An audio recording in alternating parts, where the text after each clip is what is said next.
Rose. Push it to the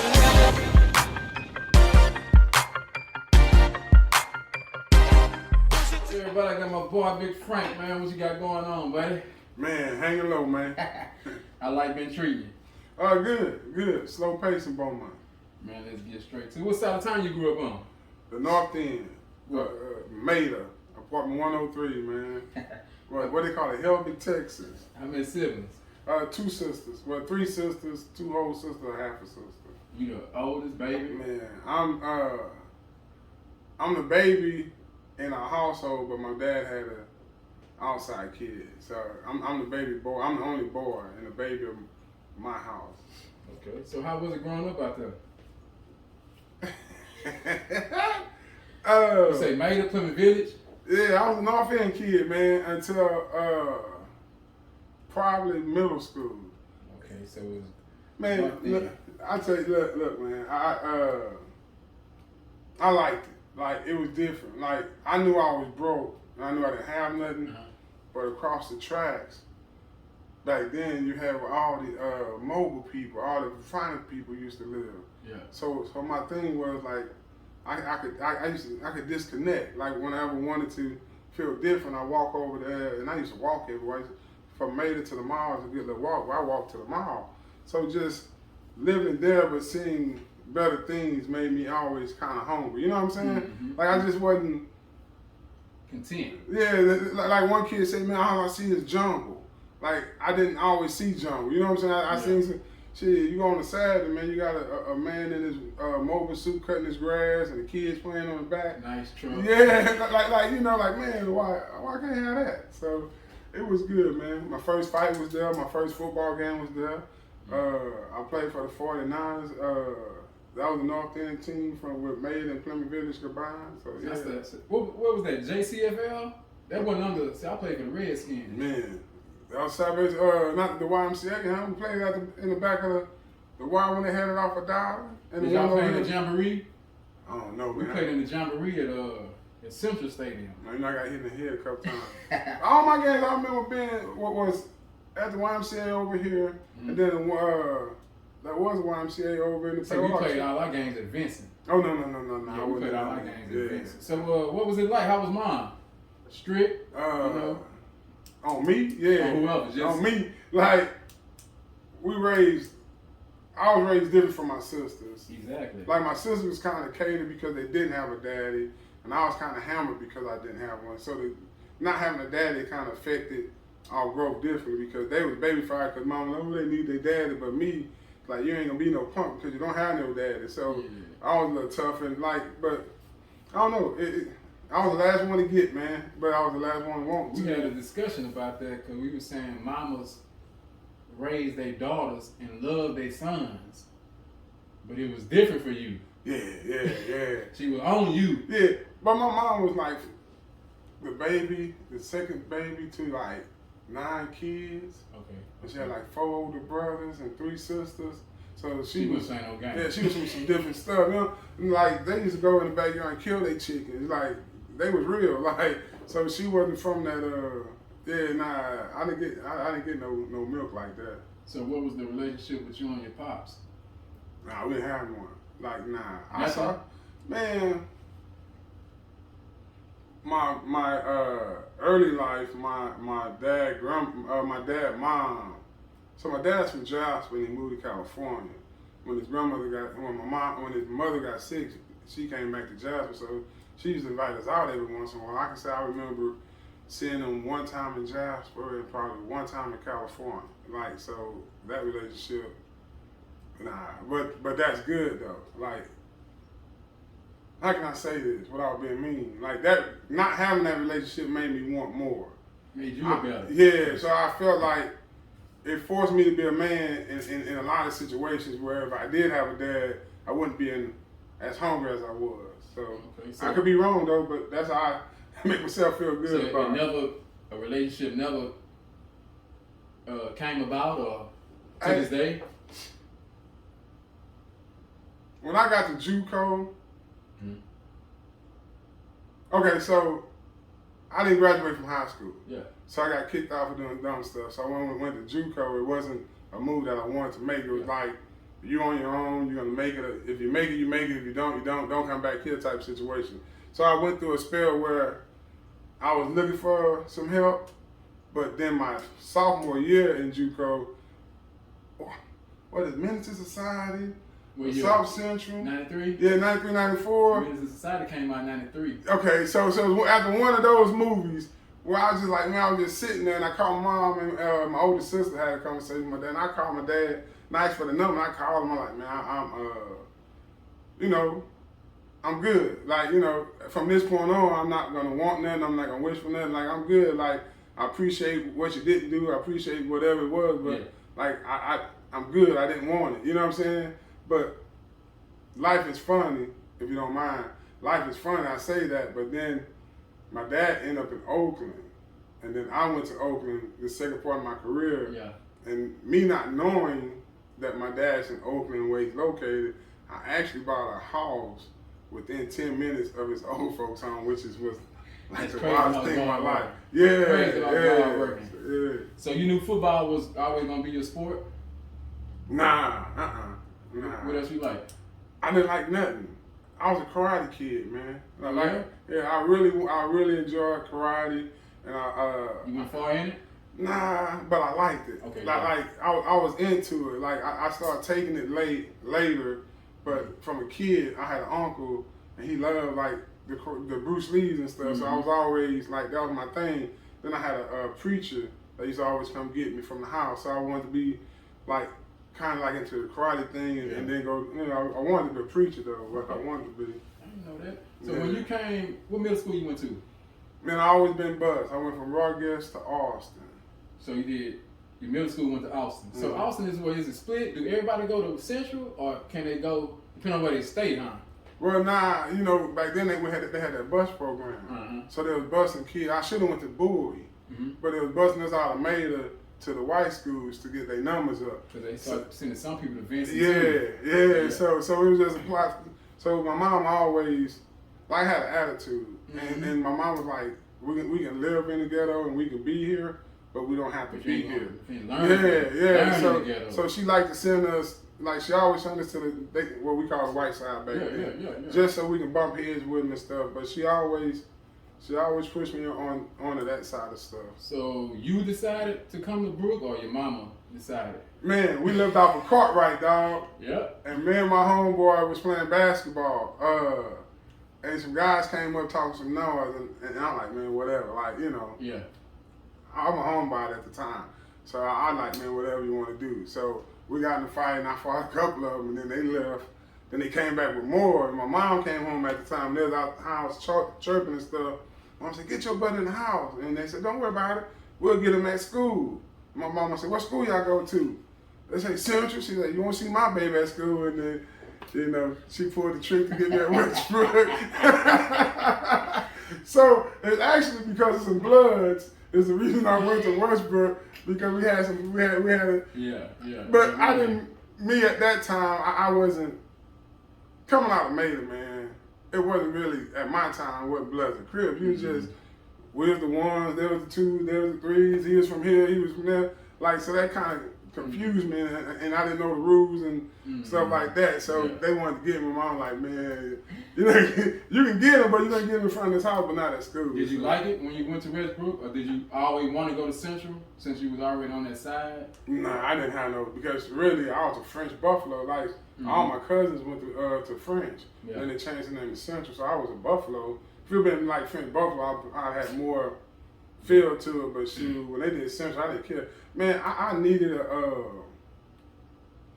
a change of scene. You needed that, yeah. Because I was like, I was, the Frank y'all saw was a calm down version of, you know what I'm saying? Like, when I went to Westbrook 9th grade, my mom was like, man, just shut the hell up. Don't talk to nobody. Let's get through school and get out of there. Like, you got a new chance. So I kind of tried to start new, you know? Yeah, when you came to Blue Team, you was pretty laid back, you know what I'm saying? You brought it. Yeah, everybody was like, what is big mama? Yeah. No, and I never played football before. Like I played Little League for 1 year. Man, I was telling somebody, man, I used to say I never heard Frank Middleton name, like, in Little League, like, just... Nah, I never played, I played 1 year, man, and my mom, a coach was cussing me out. getting on me pretty good. And my sister said something. Then the dude turned around and addressed my sister. Yeah, it is. And then once she did that, it was like over, man. My mom started beating this dude up, man. I was like, oh my God. So, I can't go back there no more. Yeah. And then it's like, they didn't have the same busing situation. So me being bused to Austin, I had to find my way home because they didn't have the way they did now. Put you on the bus and bring you home. I've been the only kid from me, you know what I'm saying? Yeah. So my mom having to work, I had to walk, from Austin all the way to Light Street after football practice, and I'm not.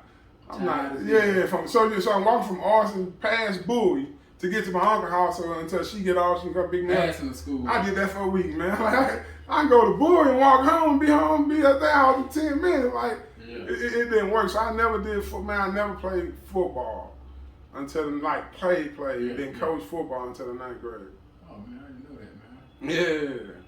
Man, so when you playing for the Brook, y'all make it to the playoffs, man. How y'all came up short?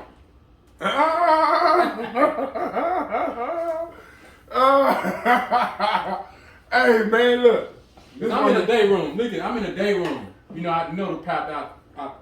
I'm in the day room. Man, I done lost so much money, man. Between you, Duna, and Perk. Hey man. I seen Hardy running down that field. I seen Lord have mercy. Hey, look at you want the ESPN announcer? I want the Frank announcer. Come on now. Hey man, look. Y'all went twice? I went my junior with Day now, and then I went my senior year with us. I went to the first one. I think y'all lost to Aldine. Yeah, the one with Day now, class of '92. I can't lie, I just don't remember that game. Like, you know what I'm saying? Like that game, I was a junior. You started though. Yeah, both ways. But I was a junior, but it wasn't mine. You know what I'm saying? Yeah. That was Day. Yeah, I was invested, but I wasn't mentally. Physically, I was there, but mentally, it wasn't my senior year. So that right there, after that game was the loss really didn't. It's like, man, shit, I got another year. I need to get in the lab. But our senior year, look, man, I played a bunch of football games, right? In this game, I can tell you. The playoff game? Yeah, I can remember it. So, okay. Who y'all playing? Who we lost to our senior year? I want to say it was Aldine. It was Aldine. Yeah. MacArthur, I think.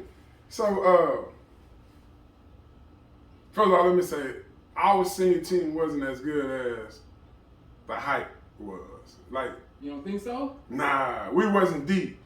Offense or defense? On no side, we wasn't deep. Like, you think about 92, they cornerbacks didn't play wide receiver. Our cornerbacks played wide receivers, our tailback played linebacker. I played both ways. Yeah. Blue team. I played cornerback and wide receiver. That's how it was the whole time. So now you get to a program where they got people, 3, 4, just coming at you like that. And so that part of the game, they had more people than us. But we had some people quit, man. What you mean quit? Huh? What you mean quit? We had some people that didn't want none, man. Look, okay. Didn't want none. I would say we had a triangle called with BB, yeah, myself, and Kennebrew. No, yeah, y'all three. That's been like that since y'all three was the baddest. So Kennebrew didn't finish the game. You got hurt? Huh? You got hurt? I ain't a doctor. I ain't a doctor. You didn't finish the game. He didn't finish the game. Like, he tapped out early. But I had a 3rd-degree MCL sprain, and I was taking shots and getting it taped up to play in the game. So I can't. You still was going. That's why. That's why I can't. That's why I'm not a doctor. This your last game of your life, and you don't finish it. So that was one thing. So that hurt us on defense because now you put Reggie Cyrus out there. You put guys that's not used to playing. Now all of a sudden you have to block 3 big guys. You just got to block 2 big guys. Reggie gonna play on defense. Reggie played defensive end. Yeah, Reggie played just ran upfield. So our coach wasn't good. So they ran the option on us, right? And for some reason, nobody really taught Reggie or our defensive ends to attack the quarterback. And you're not knowing this in high school. You just playing football. What kind of name was it? He was probably on the other side. It was Reggie, Mac, Cunningham, and Brady, I think it was. But we had a rotation. But you know, Reggie was their boy though. With the speed, he would get up there, do this, and that. So he was going too wide, and they just turned it up. And they just ran the option on us all day, and then like doubled down. Man, the dude, man, before the game started, I lined up at they had the ball for us. I lined up at defense. The dude said, "Man, we're gonna wear your butt out all day long. We're just gonna keep rotating." And he's like, "Man, they can't. Like this got to be a joke." But man, BB started looking at each other. And they just kept rotating. Like we get a new set of 2 to 3 offensive linemen, then you go and we flip and play defense. Now you got 2 or 3 different O-line. I was like, so it was nasty, but we still won. I remember Anthony popped out his shoulder. We ran the fullback dive with Hardy. Hardy breaks in the wide open for like 60 something yards. Some kind of way the ball pops out, boom, boom, boom, boom, whatever happens. We overcome that, and then we get in the huddle. Coach called a timeout, man. He called Dooney to the sideline. I went with him because I'm nosy. Coach called a screen. Coach said, Dooney, the middle linebacker, don't drop, eat it. See that Henson? Nah, this Rab. You know, Henson probably sleep, dog. But this Rab, and Dooney say, huh? And Rab said again, say, man, because they've been killing us. They pretty much just put their bottom line, just came fast as they can and made us do stupid stuff. So coach said, if you don't blitz this time, don't throw it. And so we set it up, the dude took 2 steps in the red screen. He didn't come, he dropped back. And as soon as he dropped back, Dooney threw it to him, picked it off and ran it back. Game over. Man. So I ain't pointing no fingers. But Hardy did fumble the ball. Yeah. Kennebrew did quit on us. And Dooney threw a pick 6 at the end of the game. What, we lost by 3 or something like that? Yeah. 7. So you said that you didn't graduate high school. Nah. What happened? You actually got kicked out? I got kicked out of high school, yeah. So don't come back. Don't come back. Yeah, you're a danger to our campus type shit. Yeah. Man. Yeah. So now you got to dig down. What, you had to get a GED or what? Or? Man, So I had a scholarship to Baylor. I was gonna go to Baylor, Arkansas. I passed my SAT score, and you know how Beaumont is. The West. I'm from the North End, but I went to the West End, so I was kind of like a trader to the North End. Had some cats that didn't appreciate that, and then the way I played, I pissed some cats out too. So I had people from that side chase me and trying to find me. So I never was hiding, but I went to the URL, the track meet, the big track meet, and I was sitting there, and a bunch of them was there. You know how Yeah. So it was the first time that I ever had the numbers when I found people that's trying to get me. I got you. You see what I'm saying? Yeah. So you looking for me when you got the numbers, but now the numbers are even. I'm like, hey man, let's just square it off, and since we got the numbers, me, you, let's do this, and it got kind of, you know, it got kind of out of hand, man, and they reported me, man. So I went to school on Monday. I'm like, man, you know, I knew I messed up, but I went to school on Monday, and it's like, man, the principal wanted to see you. I walked in there and said, man, you got to go. I'm like, why? He said, you're a danger to this facility. That's who was it? Oh man, what's the black man name? Albert? Not Albert, huh? The black one, Lewis. Talking about football? Nah, the black principal we had, the guy. Was it Lewis? I just talked about him the other day, but he told you you had to go. Oh man, he told me to call my mama so he can tell her everything. I said, what's gonna call my mama for? She at work. Like that don't make sense. Yeah. So if I gotta go, I gotta go. She gonna find out. Yeah, you're not gonna call her here to tell her son ain't shit. Y'all gotta go, and then I'll be like, yeah. And I got you ain't gonna do that. So I said, man, if I'm gone, I'm gone. He said, oh yeah, you gotta go. Say 5 million days. He said, oh, not forever. I said, huh? I said, and then I tried to. What part of the school year was it? No, we at the end of the year, man. Man, we had it's everything's in. Scores in, like what track season at the end of the year already. Like when we have a semester left, it's over pretty much. So I just put it like this: I would have graduated, I would have had everything I wanted, and things would have been different. But he felt like he was teaching me something, and I took that. But you know, Westbrook is the same school where my English teacher told me she was sad for me because I was getting pressed and I'll never make it. So, Westbrook molded me, man. And not in the way that everybody think they did. Yeah. So you end up at University of Arizona. I ended up at Fort Scott Community College. Before that. Yeah, because I didn't graduate, Yeah. so everything was non-involved. So, You grinding, getting your grades together. man, Coach Hinchell, it had a game called Blue Gray game, Oklahoma versus Texas. So football was over for me, and Coach Hinchell said, man, go play this last game, and then you can just say whatever the football, right? And I said, cool, because I was trying to figure out what to do. It was getting bad. Like, you know what I'm saying? Like I was about to turn that corner. So Coach, like, just get out of town and go play this game, because you went in on a Sunday and you played the next Saturday. So I went up there and played that game, and after the game, my whole family was there, and which was a surprise because everybody was pissed at me. So I'm like, what the hell going on? Yeah. So after the game, I go try to get in the car, and they're like, you can't get in the car. I'm like, what you talking about? They're talking about, you going to Juco with those dudes over there, like 3 white dudes looking like this.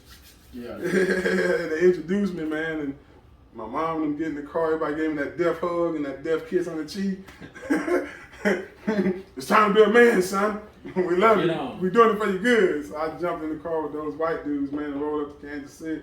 Well, Fort Scott, Kansas, they had a GED program. But like you take the GED test one time, if you pass, and now you gotta go in the program. Yeah. So I took it the first time and passed, so I didn't have to do the program, so I got to start right then and there in school. And it started again from the bottom, man. Like $30 in the GED test, man. Let's get it. Yeah, man. So you ended up, how long you stayed there? Fort Smith? Fort Scott, man. Fort Scott? I stayed there for a year and a half. I was on the fast track. Like, yeah. So how was it? You passed and you got a University of Arizona got to ask for you? Or Yeah, I had to graduate. So once you go to Juco, you got to graduate out of Juco.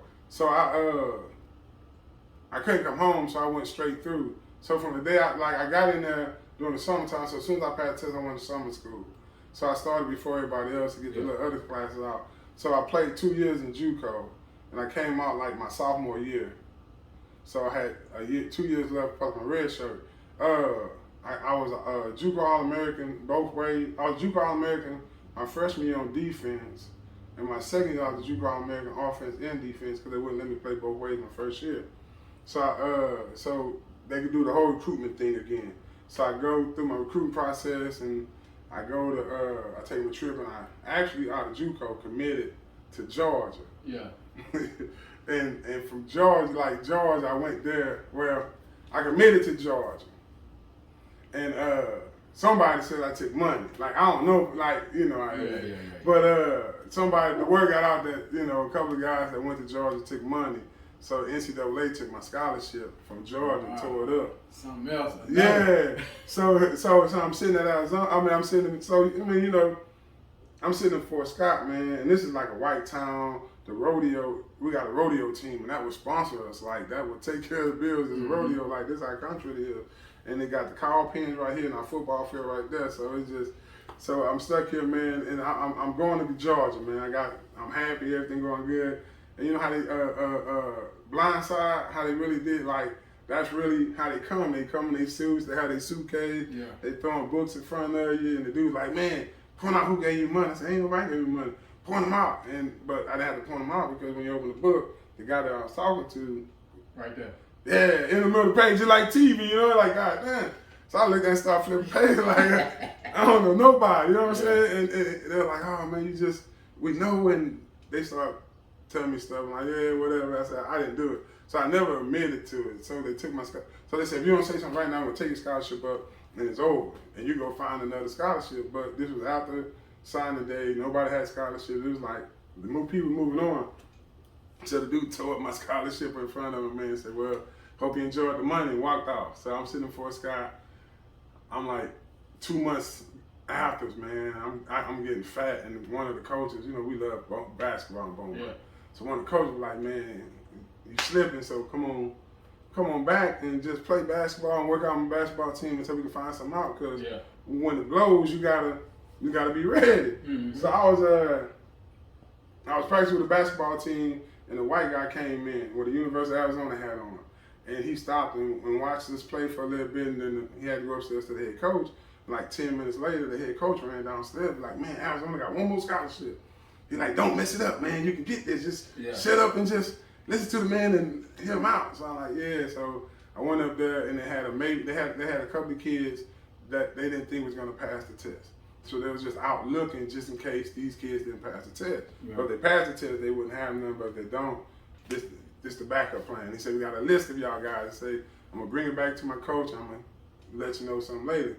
So about 3 weeks went by, and then like he came back and offered me. Well, he flew down and talked to my mom first, and then we all. Who was the coach? Coach Dick Tony, man. I mean, Charlie Dickey. Okay. Man, he coaches at Oklahoma State right now. Okay. Like, man, so he came back in, and that brought the Pac-12 in. He recruited me again and talked to my mom, and like this dude, like when I went to Arizona, I was like, you know, who was this? 95.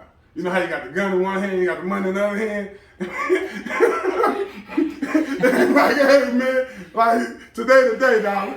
Like it's just today to day. Yeah, this is what I got, and this is what I'm trying to get. Like today to day, and when he came out, I was just gone. Like mentally, I was because I tried. Like everything I did is just like, man, this ain't meant for me. But he came in and told my mom how he's a family man. He's a white guy with a black wife, so he had mixed kids. So that's kind of cool. He played before. He did a couple years in the league, but he just kept talking church.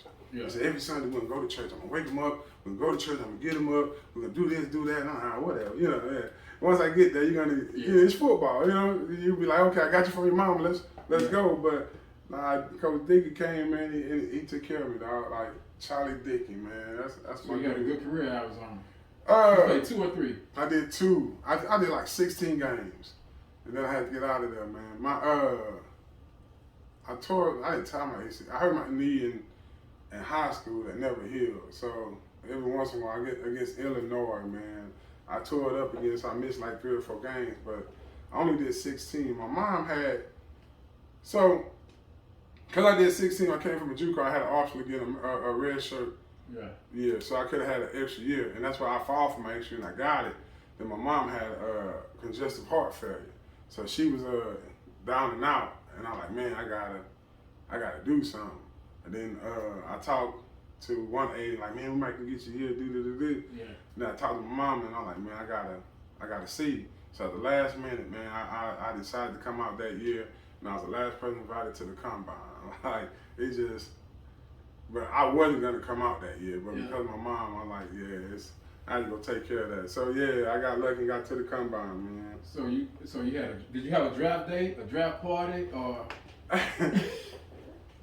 you knew how I was gonna go? Nah, you don't know football. You know, like you don't know, man. Like they tell you anything. Right? Like it's like when we was young, we used to talk to girls like in your face, baby. I'm gonna tell you everything sweet, but you never know. But Mel Kiper, right?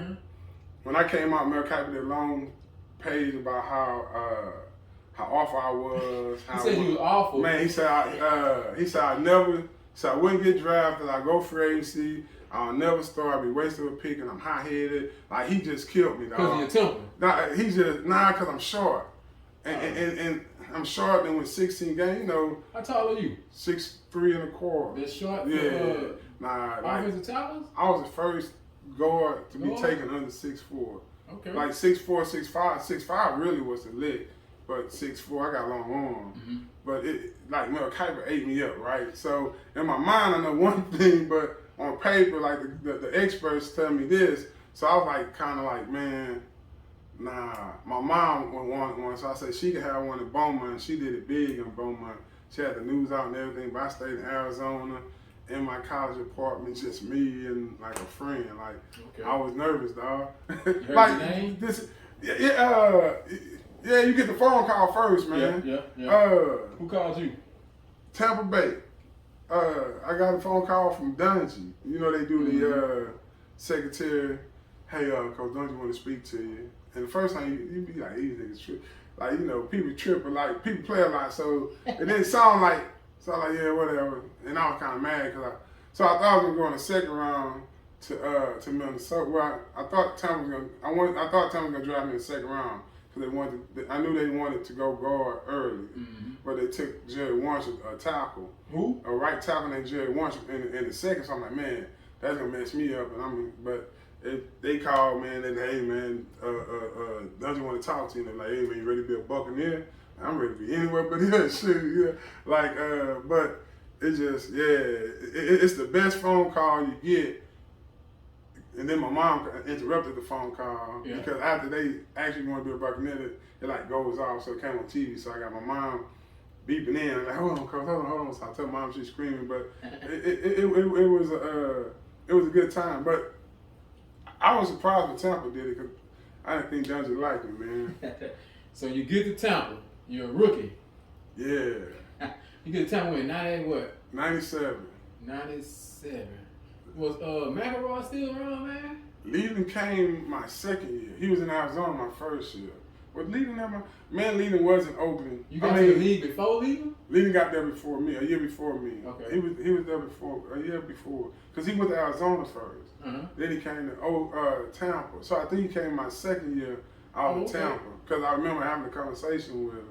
But yeah, we did bump heads. Like, I didn't know y'all was on the same team. He didn't make it. But we was during the preseason and camps and stuff, we was on the same team. But that's when we had Mike Allstar and Warwick Dunn. And he kind of... Anybody from took you up under your wing? Took him up under your wing? Hey, man, it's two take up under your wing. The good one and the bad. Yeah, on field, off field, man. Like, I'll say this. Who was the good one? Who was the good wing? So Tony Mayberry was my center. He was an old school guy. He was black. His dad was a military guy. Went to Wake Forest, so very smart. Crossword puzzle with a dip in the cheek and just kind of look over and he was in like year 10, and I was the hot head rookie. Like, man, I always been crazy. Like, so I always, not crazy, but I always felt like I had to prove myself. Yeah. So I always went into situations a little hot and heavy sometimes. And I kind of went into that locker room hot and heavy. And it's like, man, you gotta relax yourself, man. But you gotta know when to turn it on and when to turn it off. Big Warner was Sap, it was the second year, man. Man, yeah, Who was that other linebacker? I liked him, man. Hardy Nickerson, Derek Brooks. DB. Yeah. And Simeon. Was it Simeon? Simeon Rice came after me. Okay. Yeah, I don't like Simeon. Yeah, but Sap, Sap, man, Sap was so when I got into the league, right, I got drafted and I went kind of high, and I kind of went higher than I guess they wanted to take me. So financially, they didn't want to pay me where I went. They kind of wanted to pay me under because I had a bad knee. And I had anger issues, so they call anger issue. I call it just being me. So I was how would you call it? I was a risk guy. So they didn't want to pay me, so I was like, man, I came up to my agent, I'll go for free. Like, let me go to camp and do this and do that, and I earned my keep. Like, when I went into that situation with you kill, you eat what you kill, my whole mindset was different. So in my mind, in order for me to eat, I had to kill Sap. Like, that's who you lined up against? Yeah, that was me. Yeah, like Sap? I had to kill him. Like that was my job. Like, in order for me to get my money, I had to. Like, I don't want to play with them. I don't want to play with them. Like I'm going straight there. Like I'm going. Like I'm not gonna go by a level. Like I'm gonna go get paid off him. Yeah, nah, because I'm supposed to beat him. You know what I'm saying? That's supposed to be a draw, and he's supposed to kill me. So if I can kill him, like, you gotta pay me. So you handled it. That's I ain't gonna say. We had a bunch of fights. You know what I'm saying? And I don't know. We got the Super Bowl, man. He won the Super Bowl. I think I won like the real game type stuff. But if I didn't go to Tampa and I wasn't lining up against South and Brooks, I don't think I would have been productive. But going against somebody like that and me being me and him being him, like at the end we was friends. Yeah. Like, but it was just so we're going after each other, right? So I'm blocking him. And I'm tagging him, right? And he started crying a little bit, and the coach said, "Hey, man, Frank, that Sap, you got to back off and let him do whatever you got to do." And you heard 1, 2, 3, go. So I was like, "Okay, 1, 2, 3, go." I released, and I took off, and he went and did, and the quarterback held the ball. He went and said, "This can't hold me. Get this rookie off the field." So then I lost my mind. Like, okay.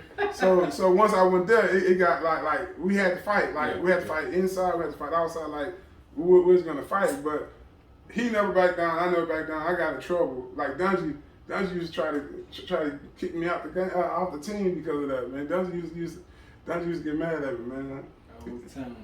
So you win the Super Bowl. Who y'all played? We lost the Super Bowl. I was in Oakland and I played Tampa Bay. So you went with the Buccaneers when they won the Super Bowl?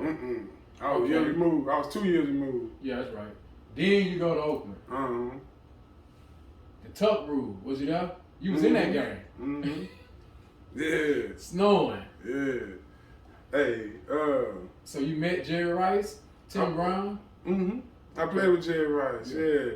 I signed with Oakland the same year Jerry Rice did. So when I signed that year, it was myself, Jerry Rice, and Charlie Gardner, and Bill Romanowski, I think.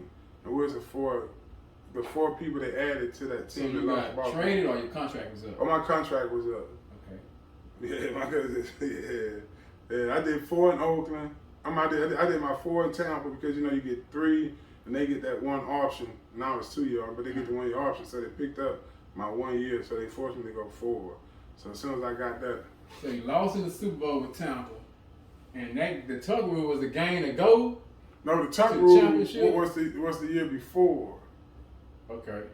Because we went Tuck Rule first. So you played the second year too? You played the next year too? It was snowing in the Tuck Rule. So the Tuck Rule was actually a second round divisional game against the Patriots. Against the Patriots in New England. So the winner of that game would have went to the championship, to the AFC Championship to game. go to the Super Bowl. Yeah, and then from there, dynasty was made. Never heard of the Tuck Rule yet. It's never brought up again. Nah, because we got a letter, man. So this how football works, right? After they mess up, like you get a letter in the mail saying, "Hey, man, this was a missed call, such and such, such and such," and it should have been like that. Too late. Yeah, but they do it. But we had a time. So we had a time where we had the ball and it was 3rd down, and we just needed a yard, I think, and we called 14 blast, and Brian Cox walked down in the A gap, and Teddy came down in the B gap, and they had Richard Seymour at the time. So I called down my tackle, and my tackle shook me off. He's like, they're not gonna run it. But when I called, I was gone. So I came down and he didn't, so it had like a little gap, so the fullback got hit quicker in the mouth than he wanted to. But if we get that, we don't even get to the Tuck Rule because game over. So I mean, like Coach told, this shouldn't even been close. We went out there playing cold. Like, I don't think playing cold, like, we just, I don't know. But we wasn't ready, man. Man, it's all good, man. So what family like, man? Mine's crazy as hell. You talking about the afterlife? So you met Chris? You met your wife in high school? Man, I met my wife in high school. I went out to college and grew, and she did her thing and grew. And she ended up in Atlanta. Atlanta is an hour away from Tampa by flight, by car. So that was I stayed in Stone Mountain. Yeah, and I used to run like that was mine because Jim was there. So I used to go there almost every off day. I'm like, hey man, I'm there. So we just kind of run back into each other and kind of pick back up. So you married, got 3 daughters. One just graduated. I'm an empty nester, dog. What's the next stage in your life, man? What you got going on, man? Man, I'm so since retiring, I'm trying to transition into more of a mentor role. So I'm gonna keep doing that. In my little league, I'm gonna go back to little league, and that's kind of gonna branch me into doing my mentoring. But right now, dog, I'm just about to live, man. I'm tired. Well, man, we sure appreciate you coming in, man. From me, man, we appreciate the example you laid for us, your family. We appreciate how you represented Beaumont. Man, we just appreciate you, man. It was good talking to you, buddy. Good deal, man. Yes, sir. Push it to the limit.